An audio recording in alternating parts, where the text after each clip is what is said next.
It's not a fluke. See, we are now consistently proving ourselves as a strong side.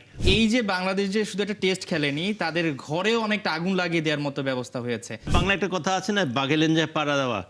Bangladesh কিন্তু তাই করেছে। এর বাইরে এখনই কিন্তু তাদের যারা নির্বাচক রয়েছেন তাদেরকে নিয়ে প্রশ্ন করছেন সাবেক ক্রিকেটাররা, কিংবদন্তিরা। অর্থাৎ এই যে বাংলাদেশ যে শুধু একটা টেস্ট খেলেনি, তাদের ঘরেও অনেকটা আগুন লাগিয়ে দেওয়ার মতো ব্যবস্থা হয়েছে।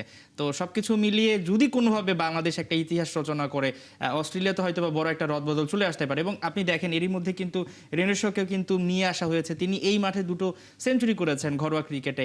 সো বোঝাই যাচ্ছে যে আসলে অস্ট্রেলিয়া কতটা সিরিয়াস। ওয়েদারওয়েলকে ড্রপ দিয়েছে, এটাও একটু দুঃখজনক যে একটা টেস্ট প্লেয়ার একটা টেস্ট ম্যাচের পরেই ইজ আউট। রেনশক এনেছে বিকজ প্রমিসিং অফ স্পিনও করে। এই উইকেটে যদি ফোর্থ স্পিনার যদি প্রয়োজন পড়ে কিংবা ফিফথ স্পিনার যদি একটা অপশন থাকে নেথন লায়নের পরে, মেবি যদি নেথন লায়ন্স অবশ্যই খেলবে। That is one thing. Another thing হচ্ছে যে সমালোচিত হয়েছে প্যাট কামিন্স টসে জিতে হি অপটেড টু ফিল্ড। ব্যাটিংটা নিয়েছে, ফিল্ডিং পাঠিয়েছে। সো এখানে আমার মনে হয় এই this was a decision that backfired. অনেক সমালোচিত অনেক বেশি গুরুত্বপূর্ণ হবে এবং তারা নাও অ্যাসেস করে ফেলেছে বাংলাদেশের স্ট্রেংথ অ্যান্ড উইকনেসেস কি। বাংলাদেশ হোপফুলি যেন ফাইট করে।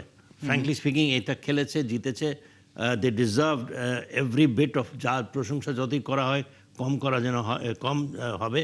এখন বাংলাদেশের রিয়েল পরীক্ষাটা হচ্ছে গিয়ে এখন। রাইট। বাংলা একটা কথা, আমরা কি বোনাস পেয়ে গেছি প্রথম টেস্টে? না, বাংলা একটা কথা আছে না, বাঘেলেন যায় পাড়া দেওয়া। বাংলাদেশ কিন্তু তাই করেছে। So now they are up against, they will be up against the tigers who going to come back. হ্যাঁ, এখানে তাদেরকে পরিচয় দিতে হবে সাহসের। এখানে হচ্ছে রিয়েল আরেকটা নতুন সিচুয়েশন। বাংলাদেশ তো এই ধরনের পরিস্থিতিতে কোনোদিন সম্মুখীন হয়নি। এই পরিস্থিতিটা কীভাবে মোকাবেলা করে যদি হয়, আমার মনে হয় we should look forward to good 5-day test match, competitive test match, counter attacking the fast bowlers কিংবা ফাস্ট বোলার যাই তাদের দিকে ছুড়ে দেবে সেটা যেন ঠিক মতো করে যখন মোকাবেলা করে। হার জিত ইজ নট দ্য ফ্যাক্টর। বাংলাদেশকে কিন্তু এখন এই রাতারাতি টেস্ট চ্যাম্পিয়নশিপ জিতে যাবে, রাতারাতি আমরা 1 নম্বর 2 নম্বর হয়ে যাব, আমাদের লক্ষ্য রাখা উচিত না। লক্ষ্য রাখা ওটা হলে বেশি আমার মনে হয় সেটাই মেন থেকে আমাদের নজরটা ফোকাসটা সরে যাবে। আমাদের ফোকাসটা হওয়া উচিত হবে এখন তুমি যেটা whatever you going to give me, how I will tackle you, that is more important. সেটা আসলে অস্ট্রেলিয়া কিন্তু সবসময় অ্যাটাকিং ক্রিকেটটা খেলে এবং এটাতে তারা অভ্যস্ত।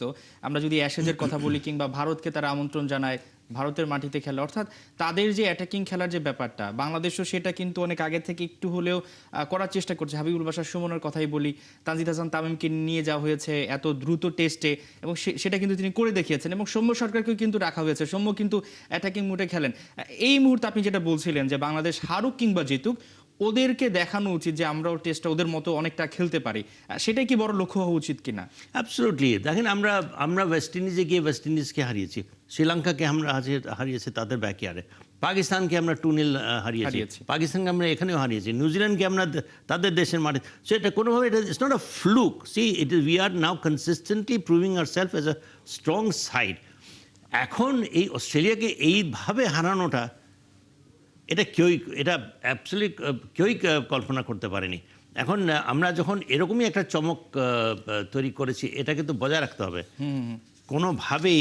এবং আই এম শিওর শান্ত আর যারা পুরো team, they will also try and prove যে no, if we can do this, we can do even better. তো এই জিনিসটা এই টিমের মধ্যে আমার মনে এই ধরনের খেয়াল আই থিঙ্ক ওদের মধ্যে আছে। সো আমরা যদি আবারও দেখি যে তারা বিস্ময়কর যদি কোনো কিছু করে ফেলে, এটা তো অবাক হওয়ার আসলে কিছু থাকবে না।